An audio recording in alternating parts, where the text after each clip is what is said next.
Status terkini wabak COVID-19 di negara kita. There were days where there are no flights, zero flights.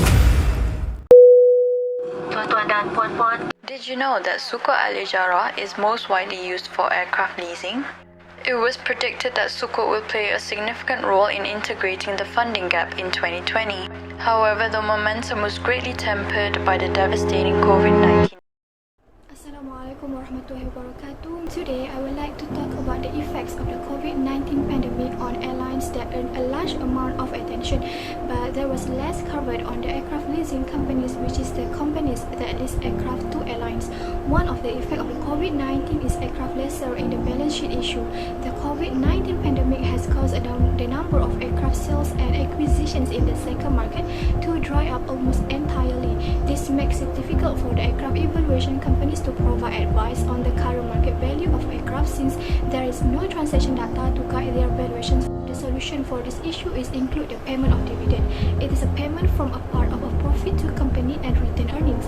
Next, buy back shares by the airlines after the pandemic disappears. And last but not least, the implementation of fuel cost hedging policies, which is to minimize the exposure to unpredictable and potentially rising fuel prices. Due to the COVID-19 outbreak, the aircraft lease rate seems to remain low until demand is restored. Right? This means that the aircraft lease rate are more likely to depend on the passenger demand of the time plus the anticipated surplus availability of the aircraft.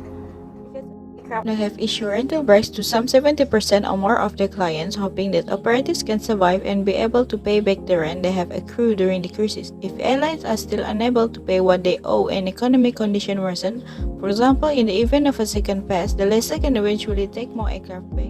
So regarding to this issue, we can only make a few suggestions to at least hinder the severity of the issue, which implementing a wakala structure. It helps the originator of the suku, which may also be the wakil, to develop its balance sheet by purchasing the asset included in the portfolio. In addition, this investment can also be used as the underlying asset for the issuance of suku. Here, the wakala asset will be used for investment in al-wakala suku. The wakala asset could be generated from a tangible and intangible asset as long as 30% of them from the tangible assets, for example, equity, ijara, or any asset-based suku. The pandemic of COVID-19 also affected airlines in making their rental payment to the aircraft lessor due to the huge drop in airlines revenue and inability for them to operate entirely because of the travel restriction and border closure. So, there is possibility to some airlines to go bankrupt and struggle to meet their lease payment. For your information, the aircraft lease is an arrangement where the responsibility of the tenants must be enforced regardless of the situation encountered. The solution is the government needs to provide soft loan to the airlines company. This loan can serve as a mechanism to compensate airlines with the extensions of the contract, so the airlines can continue the operation once the outbreak can be overcome. In order to make airlines to be able to repay their deferred rent at least in the future. The COVID-19 pandemic has given big impact to the aviation industry due to the travel restrictions and decrease in demand from the traveller. The massive declines in number of passengers have resulted through the cancellations of flights and decrease the profit for the airline company. It caused many airlines to declare bankruptcy and lay off their staff. Airline industry could be on the risk of bankruptcy without the financial aid.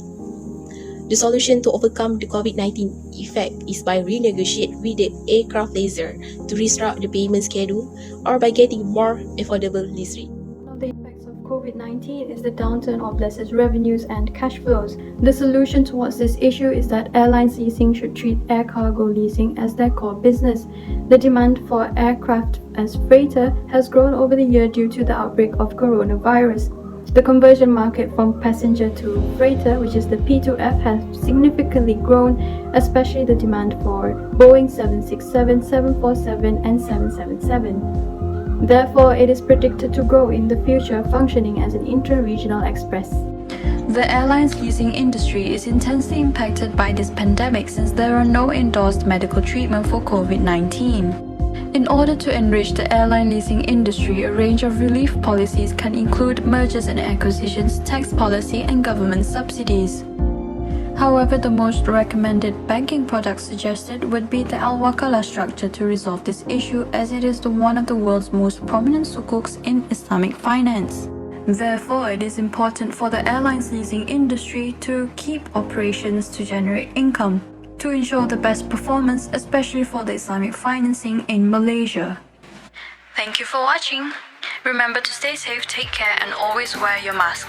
Assalamualaikum from us, Group 6.